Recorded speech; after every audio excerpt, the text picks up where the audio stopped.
당신의 밤에 쉼표가 되는 시간. 저는 남자 사람입니다.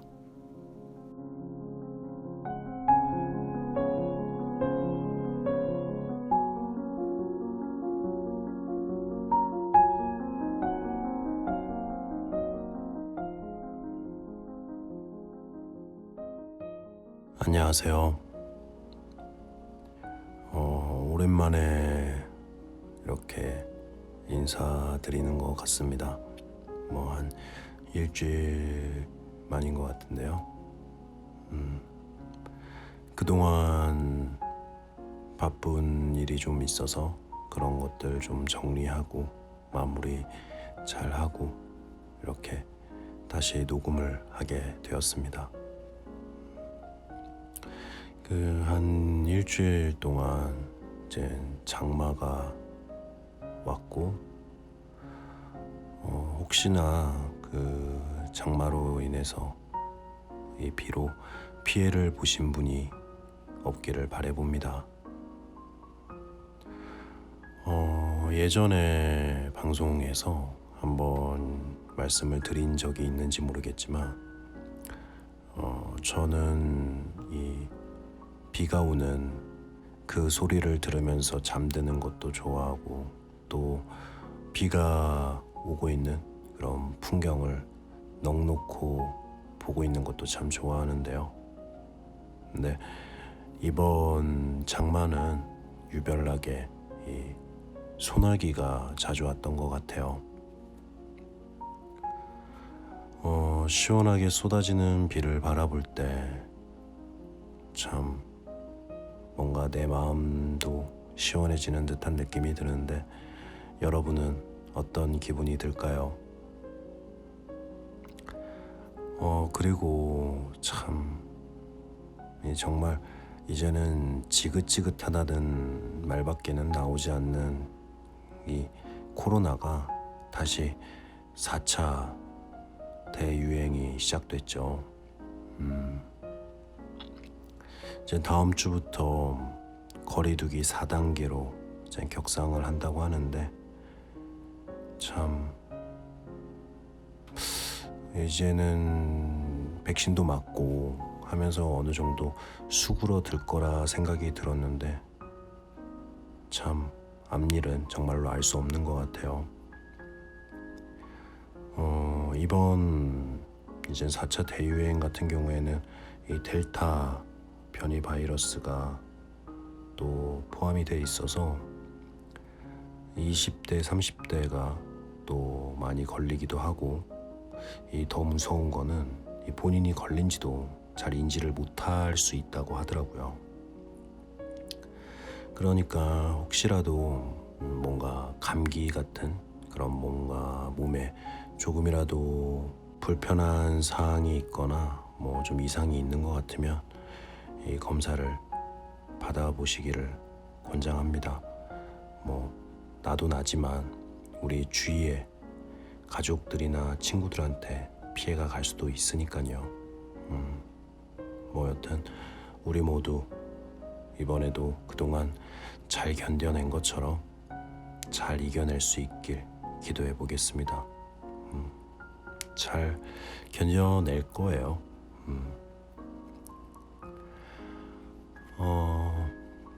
그리고 이제 또 오랜만에 이제 댓글이 좀 달려서 그 댓글 소개해드리고 오늘도 한번 이제 시작을 해보도록 할 텐데요. 첫 번째 댓글입니다.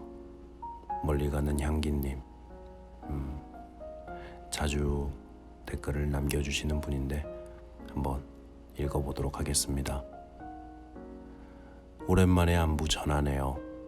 서재에서 책을 찾다 우연히 발견한 이 책.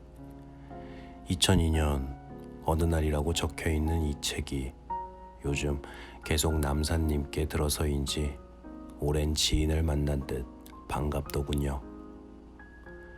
저는 읽은 책은 꼭 완이라고 한문으로 써놓는 버릇이 있는데 이건 끝까지 읽지 못했더라고요. 이번 기회에 꽤 두꺼운 이 책을 완독할까 합니다. 언제나 감사드립니다. 달콤한 목소리로 한결같이 읽어주시는 정성에. 네. 그러면서 이 톨스토이 단편선 책 사진을 올려주셨는데 뭐랄까 저도 이렇게 책을 한번 읽으면은 이제 끝까지 못 읽을 때가 많은데 이 방송을 하면서 그래도 여튼 이 약속이니까 끝까지 읽게 되잖아요. 참 저한테도 감사한 일인 것 같고 우리 멀리 가는 향기님께서도 이번 기회에 한번 끝까지 이 완이라는 글자를 써놓기를 바라보겠습니다. 네. 그리고 달빛이 환한 책방 민재라는 분께서 또 댓글을 하나 남겨주셨는데요. 친구들은 결국 신압으로 멀어지게 되는 존재인 것 같아요. 잘 들었습니다. 라는 댓글을 남겨주셨어요. 이 댓글 보고 이 신압으로라는 뜻이 잘 몰라서 한번 찾아봤는데 이 신압으로라는 뜻은 천천히 서서히라는 뜻이더라고요. 그렇죠. 이제 제가 오프닝 때 했던 이야기에 대한 답을 해주신 것 같은데 정말 감사합니다. 그러면 오랜만에 당신의 밤 쉼표가 되는 시간 톨스토이 9번째 이야기 한번 시작해 보도록 하겠습니다. 재밌게 들어주세요.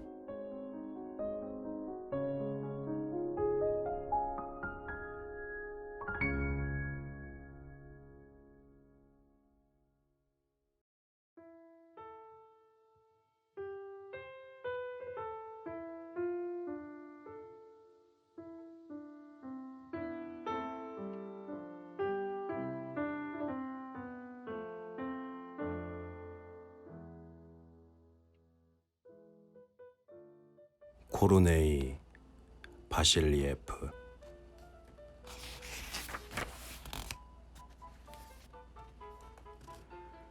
코르네이 바실리에프가 마지막으로 시골에 돌아왔을 때 꼭 54살이었다. 숱이 많고 곱슬곱슬한 머리털에는 아직 새치가 한낱도 없었다. 그저 검은 턱수염 속엔 흰털이 희끗거릴 뿐이었다. 얼굴은 반지르르하고 붉은기가 돌았다. 덜미는 두두룩하고 실팍졌다. 충족한 도의 생활로 튼튼한 온 몸뚱이를 기름졌다. 그는 20년 전에 병역을 마치고 돈을 좀 모아 돌아왔다. 처음에 가게를 냈다가 나중에 가게를 거두고 가축 장사를 하게 됐다. 상품, 가축을 치러 체르카시에 가서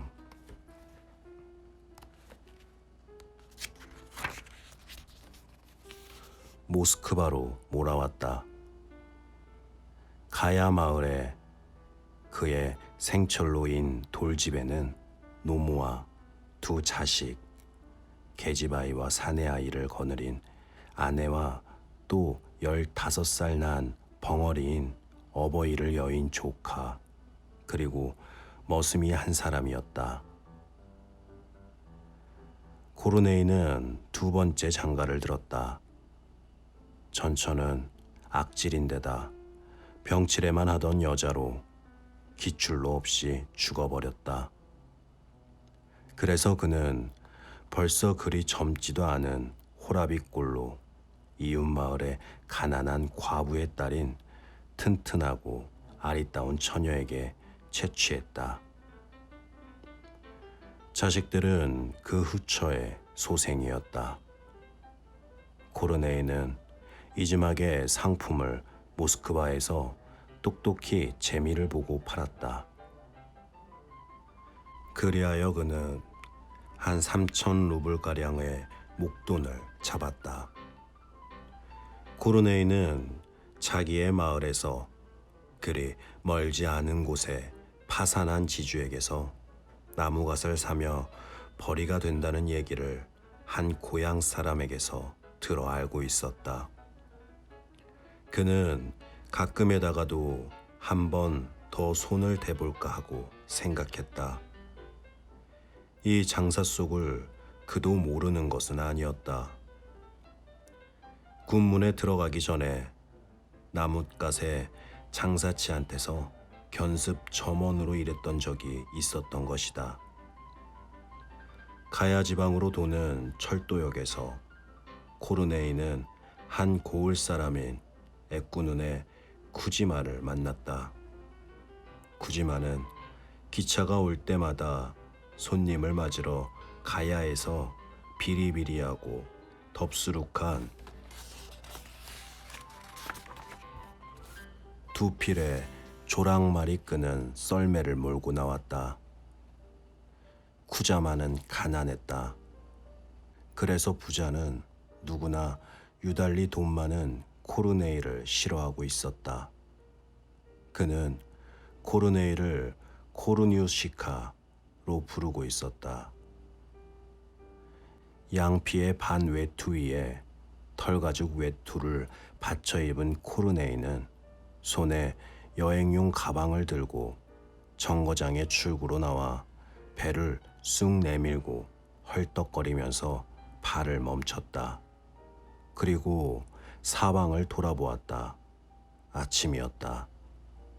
잠풍하고 흐릿한 날씨에 엷은 서리가 내려 있었다. 어찌 손님을 못 찾았나? 쿠지마 아가씨 하고 그는 말했다. 나나 태워다 주지 않겠어? 어때? 어쩐다. 1루블은 내야 해요. 그럼 가죠. 아니 70코페이크 하면 충분하지 뭘 그래. 배가 잔뜩 부르게 먹고 있는 분이 그래 이런 가난한 사람에게서 30코페이카를 채워 먹을 셈인가요? 그럼 그러지. 이리 돼 그까짓 것 하고 코르네이는 말했다. 그리고 조그만 썰매 속에다 트렁크와 보따리를 집어넣고 그는 뒷자리에 널찍히 자리 잡고 있었다. 자, 됐어. 뭐라? 썰매는 정거장의 저지에서 반반한 길로 빠져나왔다. 그런데 어때? 당신네 마을은 우리 마을 말고 말이야. 당신네 마을은 어떻소? 하고 코르네이는 물었다. 뭐 좋은 일이라곤 조금도 없죠. 건 또 어찌 그렇지? 내 노모는 살아 계시나? 차당께선 살아 계시죠. 언젠가 교회에서 배웠어요. 차당께선 살아 계십니다. 당신의 젊은 마님도 살아 있으시고 여전하십니다. 이지막에 머슴을 새로 들었죠. 그리고 쿠지마는 이상 야릇하게 웃었다. 코르네이에게는 그렇게 여겨졌다. 어떤 머슴인데? 그런데 표도르는 어떻지? 표도르는 병을 앓고 있습죠. 카멘카에서 예프스치크네이 벨르이를 데려왔죠. 하고 쿠지마는 말했다. 그러니까 친정마을에서 데려온 거예요. 그래 하고 코르네이는 말했다. 아직도 코르네이가 마르파에게 혼담을 놓고 있을 때 한간에서 예프스치크네이가 이렇다느니 저렇다느니 하고 아낙네들의 입살에 오르내렸다. 그렇습죠. 코르네이 바실리치 하고 쿠지마는 말했다. 요즘의 아낙네들은 아주 어찌나 기승스러운지 말이에요. 그렇다니까 하고 코르네이는 말했다. 그런데 아가씨네 말도 늙었군요 하고 그는 말을 그만둘 양으로 덧붙였다. 나 자신도 젊지 않다 보니까 말도 주인을 따를 수밖에요 하고 쿠지마는 덥수룩한 발이 굽은 말에게 채찍을 휘두르면서 코르네이의 말에 대답하여 말했다. 도중에 주막이 있었다. 코르네이는 거기에서 말을 세우도록 이르고 집 안으로 들어갔다. 쿠지마는 말을 빈 말 구유로 돌리고 코르네이를 돌아보지는 않았지만 속으로는 은근히 그가 자기를 불러주리라는 것을 기다리면서 봇줄을 손보고 있었다. 들어와요, 응? 쿠지마 아저씨 하고 코르네이는 입구로 나오면서 말했다. 한 잔 들게. 뭘요? 하고 쿠지마는 그리 서두르지 않는 듯한 신용을 하면서 대답했다. 코르네이는 보드카를 한 병 주문하여 쿠지마에게 내오게 했다. 쿠지마는 아침부터 아무것도 먹지 않고 있었으므로 금방 주기가 오르기 시작했다. 그리고 주기가 오르자마자 코르네이에게로 허리를 구부리고 그에게 마을에서의 풍문을 소곤소곤 얘기하기 시작했다. 그런데 그의 아내인 마르파가 제 옛날 애인을 머슴으로 들여 그와 같이 살고 있다는 풍문이 나돌고 있다는 것이었다. 나는 말이에요. 나는 당신이 불쌍해서 말이에요. 하고 거나하게 취한 쿠지마는 말했다. 정말 좋지 않은지 싶죠. 모두들 비웃고 있단 말입니다. 죄가 두렵지도 않은 모양이니 말이에요. 그러나 저러나 어디 두고 보자는 것이었죠. 그렁저렁 기다리자면 생원님이 돌아올 테니까 말이에요. 그렇지 않아요? 네, 코르네이 바실리치. 코르네이는 잠자코 쿠지마가 말하고 있는 것을 듣고 있었다. 그리고 그의 짙은 눈썹은 차츰차츰 마치 석탄처럼 반짝이고 있는 검은 눈 위로 내려졌다. 어때? 이제 마시지 않겠나? 하고 그는 병이 다 비워졌을 때 비로소 이렇게 말했다. 마시지 않겠으면 자, 그럼 갈까? 그는 계산을 마치고 한 길로 나왔다. 그는 땅거미가 져서야 집으로 돌아왔다. 그를 맨 처음 맞은 것은 바로 예프스치 그네이 벨르이 그 사람이었다.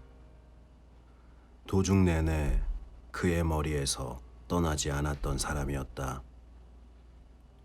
코르네이는 그와 인사를 나누었다.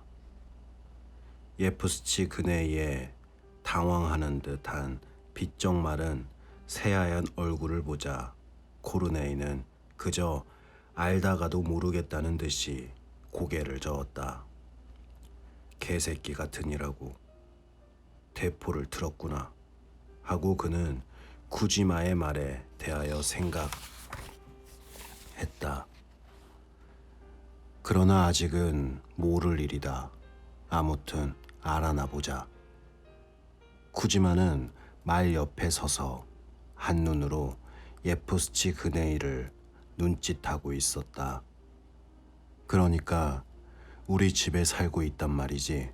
하고 코르네이는 물었다. 어떡하겠습니까? 어디에서나 일은 해야 하고 해서. 하고 예프스치 그네이는 대답했다. 방은 5개 불이 지펴져 있나? 그렇지 않고요. 마트 배분아님이 거기에 계신답시오. 하고 예프스치 그네이는 대답했다. 코르네이는 층층대를 올라갔다. 마르파는 목소리를 듣고 현관으로 쫓아나왔다. 그리고 남편을 보자 얼굴이 새빨개지며 안절부절 못하고 유달리 상냥하게 인사를 했다. 어머님이나 우리들이나 이래 안에 돌아오실 줄 알았어요. 하고 말하고 코르네이의 뒤를 따라 방으로 들어왔다. 그래, 어때? 나 없는 동안 어떻게들 지냈지? 여전해요. 하고 그녀는 말했다. 그리고 그녀의 치마를 잡아당기며 젖을 달라고 조르는 2살 난 딸을 안아 올리고 유유한 걸음걸이로 성큼성큼 현관으로 나갔다. 코르네이와 영락없는 까만 눈의 어머니는 펠트 슬리퍼를 신은 발을 가까스로 끌면서 방으로 들어왔다. 잘 돌아왔다 하고 그녀는 떨리는 머리를 흔들면서 말했다. 코르네이는 무슨 일로 들렀는지 어머니에게 얘기하고 쿠지마가 생각나서 그에게 돈을 가져다 주려고 나갔다. 현관문을 막 열자 그는 똑바로 앞에 바깥 문께에 마르파와 예프스치 그네이가 있는 것을 보았다. 둘은 바싹 붙어서서 무엇인가 얘기를 주고받고 있었다. 코르네이를 보자 예프스치 그네이는 후다닥 마당으로 뛰어내려가 버리고 마르파는 사무바르로 다가가 으르렁대는 연통을 바로잡았다. 코르네이는 묵묵히 허리를 구부리고 있는 그녀 옆에 지나 보따리를 들자 쿠지마에게 거느림채로 차를 들러오라고 말했다. 차를 들기 전에 코르네이는 모스크바의 선물을 집안 사람들에게 나눠주었다. 어머니에게는 실크 스카프, 페지카에게는 그림책, 벙어리 조카에게는 재킷, 아내에게는 옥 양목 프린트 옷감 1감을 주었다. 차를 마시는 동안 코르네이는 찡찡한 얼굴로 묵묵히 앉아 있었다. 그저 어쩌다가 기쁨에 겨워 여러 사람을 즐겁게 하고 있는 벙어리를 쳐다보면서 억지로 미소를 짓고 있을 뿐이었다. 그는 재킷이 하도 좋아 어쩔 줄 몰랐다. 그는 그것을 개겼다 폈다 했다. 그리고 그것을 입고 코르네이를 쳐다보면서 제 손에다 쩍 입을 맞추고 싱글벙글 웃었다. 차를 마시고 저녁이 끝나자 코르네이는 아내 마르파와 어린 딸과 같이 잤던 거실로 갔다. 마르파는 설거지를 하느라고 거느름채로 앉아 있었다. 코르네이는 혼자서 탁자 옆에 앉아 손 위에 턱을 괴고 기다리고 있었다. 아내에 대한 칭호가 차차 어지럽게 그의 속에서 소용돌이 쳐댔다. 그는 벽에서 주판을 내리고 호주머니에서 수첩을 꺼내 기분을 돌릴 양으로 계산을 하기 시작했다. 그는 계산을 하면서 문을 쳐다보기도 하고 거느림체의 목소리에 가만히 귀를 기울이기도 했다. 몇 차례 그의 거느림체에 문이 열리고 누군가 현관문으로 나가는 소리를 들었지만 그것은 언제나 그녀가 아니었다. 마침내 그녀의 발소리가 들리고 문이 열리더니 빨간 플라토크를 쓴 아리답고 예쁜 그녀가 나를 안고 들어왔다. 피곤하실 거예요. 하고 그녀는 마치 그의 어두운 얼굴빛을 알아채지 못하기라도 한 듯이 환히 웃으면서 말했다. 코르네이는 그녀를 힐끗 쳐다보고는 다시 계산을 하기 시작했다. 그러나 실은 아무것도 계산할 것은 없었다. 벌써 밤이 깊었어요. 하고 그녀는 말하고 딸을 내려놓고 칸막이 뒤로 갔다. 그는 그녀가 잠자리를 보며 딸을 재우고 있는 소리에 귀를 기울였다. 모두들 비웃고 있습죠. 그는 쿠지마의 말을 생각해냈다. 어디 두고 보자 하고 그는 무겁게 숨을 몰아쉬면서 생각하고 천천히 일어나 연필 토막을 재킷 호주머니에 집어넣고 주판을 못에 걸자 양복 웃옷을 벗고 칸막이 문 쪽으로 다가갔다. 그녀는 성상을 향하고 서서 기도를 드리고 있었다. 그는 발을 멈추고 기다렸다. 그녀는 오랫동안 성호를 긋고 절을 하고 속삭이듯이 기도의 말을 외곤했다. 그에게는 그녀가 진작 기도의 말을 다 외고 나서도 일부러 몇 차례 그것을 되풀이하고 있는 것 같았다. 그러나 그녀는 코가 땅에 닿게 큰 절을 하고 반드시 일어서서 무엇인가 기도의 말을 혼잣말을 하듯이 중얼거리더니 그에게로 얼굴을 돌렸다. 아가쉬카는 이제 자요. 하고 그녀는 딸을 가리키면서 말하고 싱긋 웃으면서 삐그덕거리는 침대 위에 앉았다. 예프스치 그네이는 오래전부터 와 있나? 하고 코르네이는 문으로 들어서면서 말했다. 그녀는 숱이 많은 머리털 한 가닥을 어깨에서 가슴팍까지 늘어뜨리고 손가락을 날쌔게 놀려 풀기 시작했다. 그리고 그녀는 그의 얼굴을 똑바로 바라보았다. 그녀의 눈은 웃고 있었다. 예프스치그네이 말인가요? 글쎄, 들여놓은 지 2, 3주일 됐을까요? 너 그놈하고 살고 있지? 하고 코르네이는 말했다. 그녀는 손에서 머리채를 놓았다가 이내 또 빳빳하게 칠칠한 머리털을 다시 닦기 시작했다. 무슨 당치도 않는 말씀을. 내가 예프스치 그네이하고 있다뇨. 하고 그녀는 예프스치 그네이란 말에 유달리 힘을 주어 말했다. 그런 빈말이 어디 있다. 누가 그녀에게 그런 말을 하던가요? 정말로 말하지 못해? 그렇지 않다는 거냐? 하고 코르네이는 말하고 호주머니 속에 쳐놓고 있던 커다란 손을 불끈 쥐었다. 그런 쓸데없는 소리를랑 작작 하세요. 구두나 벗으시지 않겠어요? 나는 너에게 묻고 있는 거야. 하고 그는 거푸 말했다.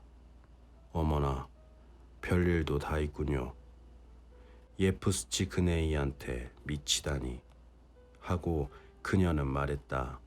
그래, 도대체 누가 그따위 거짓말을 당신한테 했죠? 저는 그자한테 현관에서 무슨 말을 했지? 하긴 무슨 말을 해요. 통에 태를 메워야 한다고 말했어요. 헌데 어쩌자고 나를 그렇게 성가시게 하시죠? 나는 너에게 진실을 말하라고 명령하고 있는 거야. 죽여, 더러운 개 같은 년. 그는 그녀의 머리채를 덥석 움켜잡았다. 그녀는 그의 손에서 머리채를 빼려고 했다. 그녀의 얼굴은 아픔으로 일그러졌다. 당신은 그저 툭하면 사람을 쥐어뜯기 일쑤예요. 그래, 당신이 나한테 뭐 잘해준 게 있어서 그래요? 이렇게 살다간 나도 무슨 짓을 할지 몰라요. 뭘 한다는 거냐? 하고 그는 그녀에게로 다가가면서 말했다. 어쩌자고 끄덩이를 잡아요? 어머나, 이렇게 나 빠진 것 봐. 어째서 이렇게 지긋지긋하게 구는지 모르겠어. 이거 정말이지. 그녀는 미처 다 말을 마치지 못했다.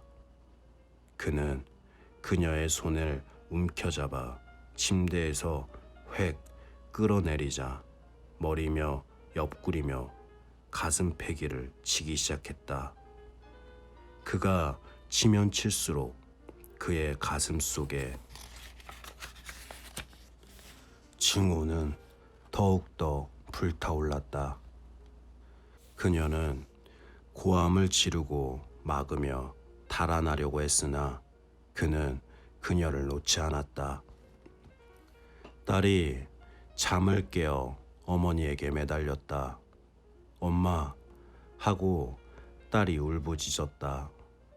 코르네이는 딸의 손을 움켜잡아 어머니에게서 잡아뗐다. 그리고는 고양이처럼 한쪽 구석에다 내동댕이 쳤다.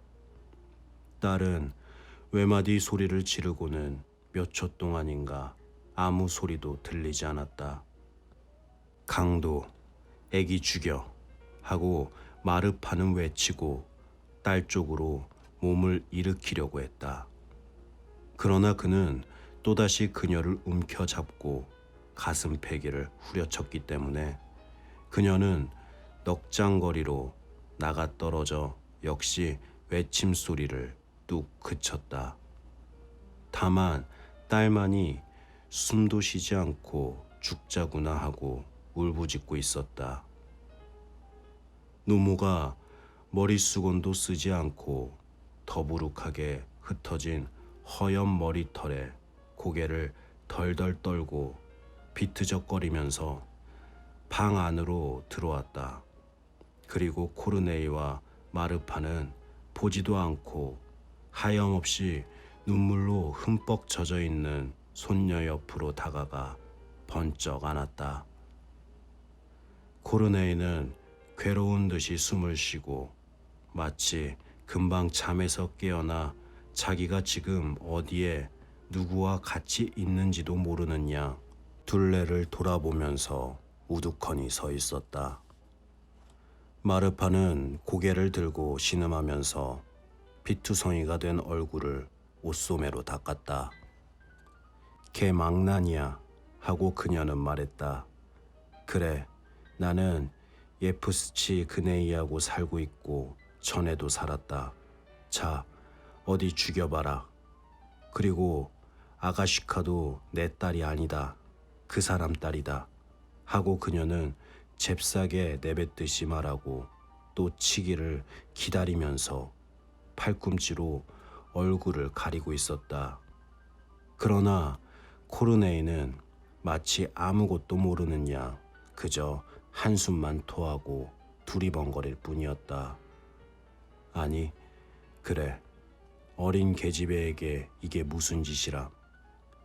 팔을 다 부러뜨리고 하고 노모는 아직도 큰 소리로 울부짖고 있는 팔이 빠져서 덜렁덜렁 처진 손녀를 그에게 보이면서 말했다.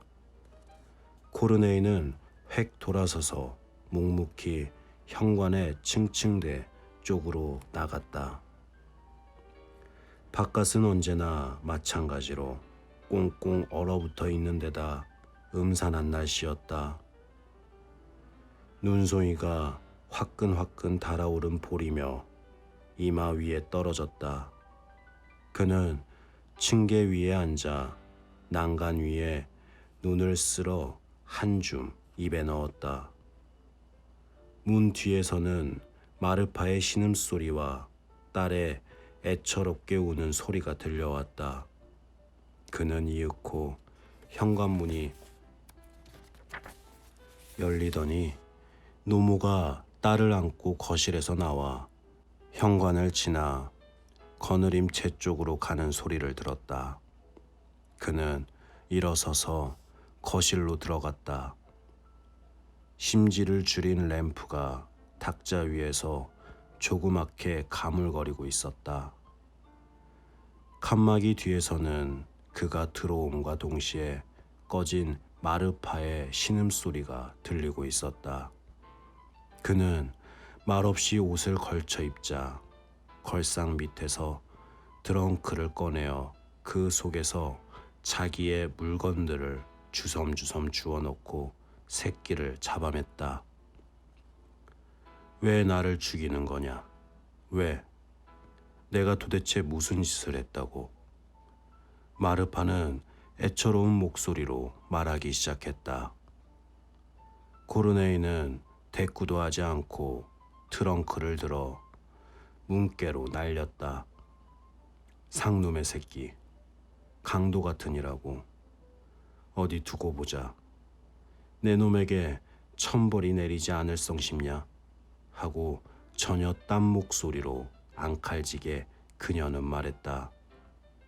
코르네이는 대답도 없이 문을 발로 밀어서 열더니 벽이 흔들릴 만큼 문을 세차게 매닫았다.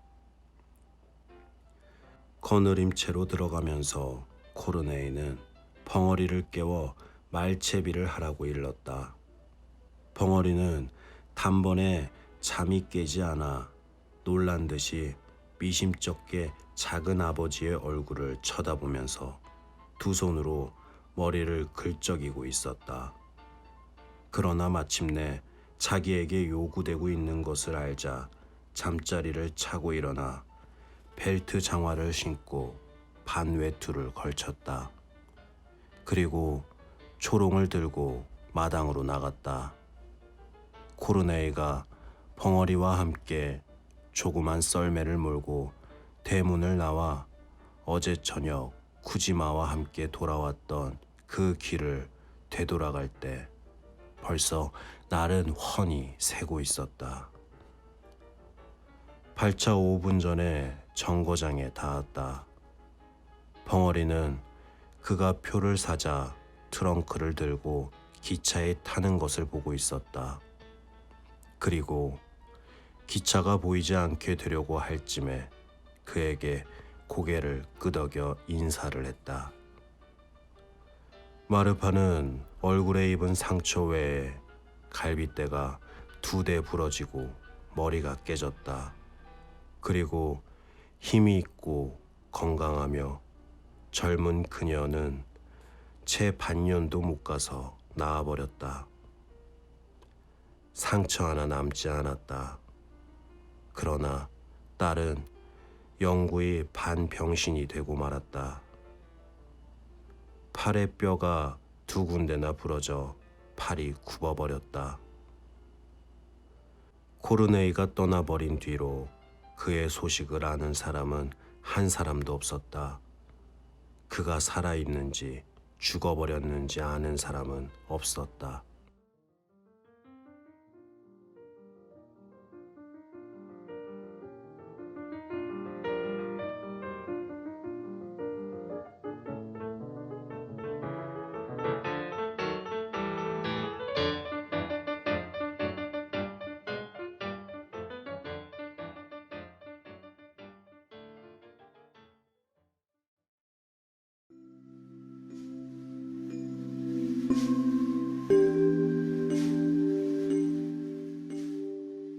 네.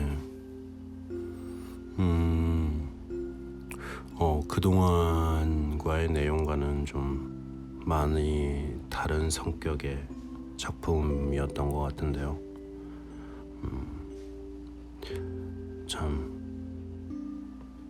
가정 폭력은 정말 용서받지 못할 그런 죄인 것 같아요. 그 애는, 힘없는 애는 무슨 죄며. 뭐 참 착잡해지는 그런 내용이었던 것 같습니다. 네. 이 코르네이 바실리예프 이야기는 이제 한 좀 길어서 내용이 한 3번 정도 나눠서 아마 읽게 될 것 같고요. 그 뒤에 과연 어떤 이야기가 기다리고 있을지 궁금해지네요. 약간 좀 이 자극적이라고 해야 될까요? 그런 부분이 있어서 네, 뭐 여러분들은 또 어떻게 들었을지 모르겠지만 저는 하여튼 그 폭력 거기에 좀 충격적인 느낌을 받았습니다. 네. 그러면 오늘은 이제 여기까지 하고요. 그럼 오랜만에 마무리 인사드리도록 하겠습니다. 당신의 밤 쉼표 하나. 저는 남자 사람이었습니다. 편안한 밤 되세요.